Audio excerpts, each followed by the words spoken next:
Did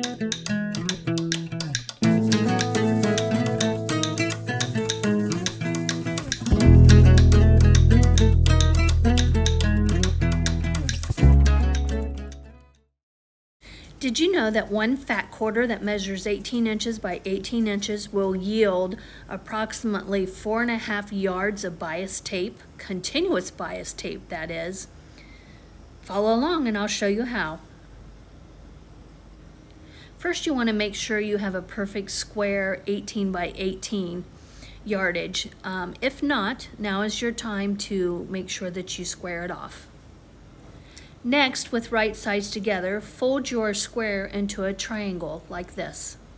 I always like to finger press my crease or iron my crease so that I have a crisp line.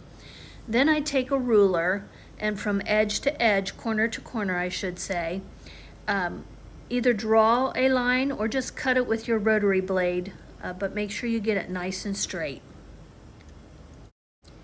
Now you have two equal triangles. With right sides together, put your triangles like this. Now along the bottom edge, we want to sew a 1/4 inch seam allowance. Back at my machine, I have a 2.0 stitch. My needle is in the middle position, which is 3.5, and I also have my 1/4 inch foot that has a guide on it. So that's how I set my machine up. And here I'm stitching the 1/4 inch seam allowance along that bottom edge. I like to iron my seams open for a nice flat crisp line.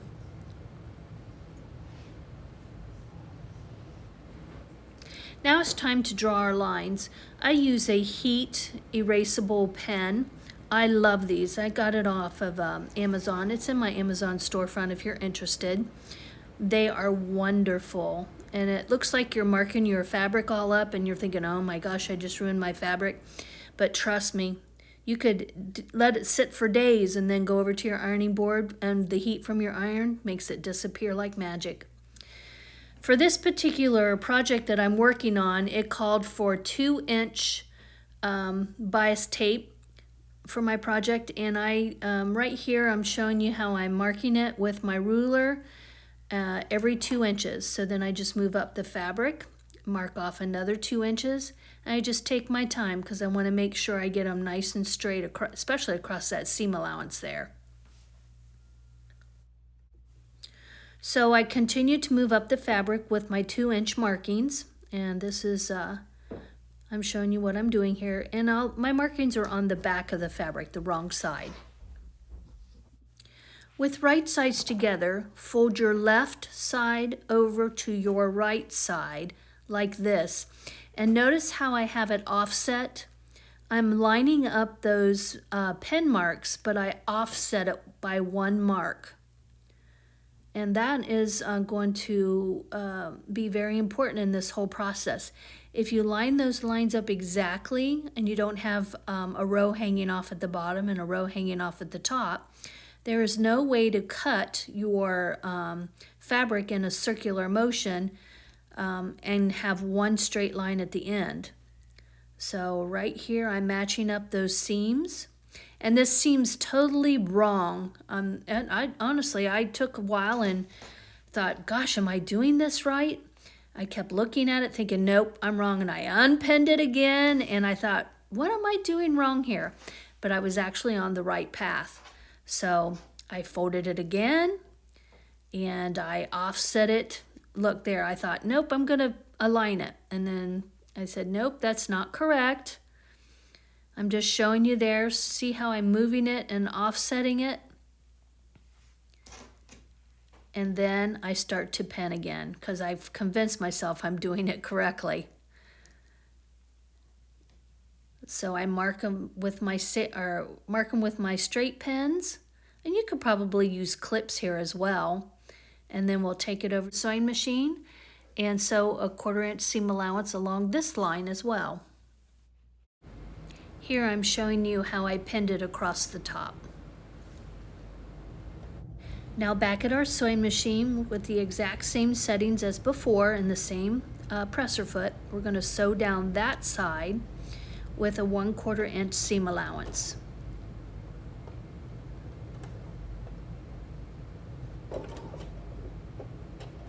I back stitch, and then I make sure I take out my pins as I go along.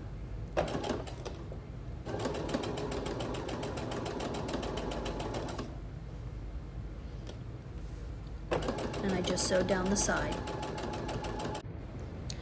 So here I'm showing you how my fabric is actually circular, and all of my lines there are in a nice straight row. Then I go over to my ironing board, and my next step is to iron these seams flat. But look how straight those lines are. With a sharp pair of scissors, it's time to start cutting. So on the one side, it's real easy to start the cutting because that row wasn't stitched down. That's why you offset them, so that you can start that circular motion.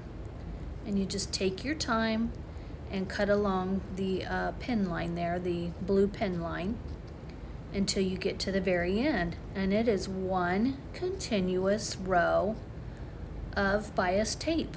It's pretty fascinating how this works.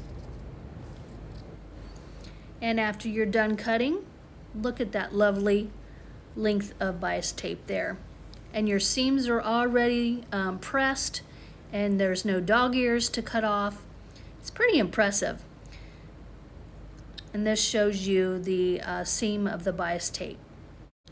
So at the ironing board with wrong sides together, you go ahead and fold your bias tape over and you start ironing. Just take your time and iron down. I find this rather calming, and I rather enjoy it. It's just, I turn on music and I listen to the music and just iron away. Go all the way down.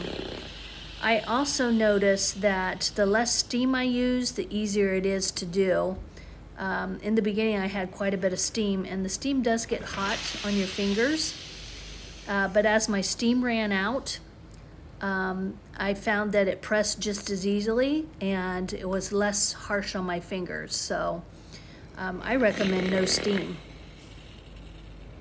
Now, if I were binding a quilt, I would stop at this step, and until I'm ready for my quilt, I would just put it on a piece of cardboard, wrap it around a piece of cardboard, and wait.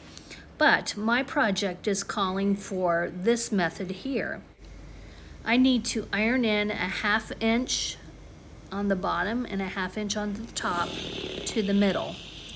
So I fold it right there and I iron it together.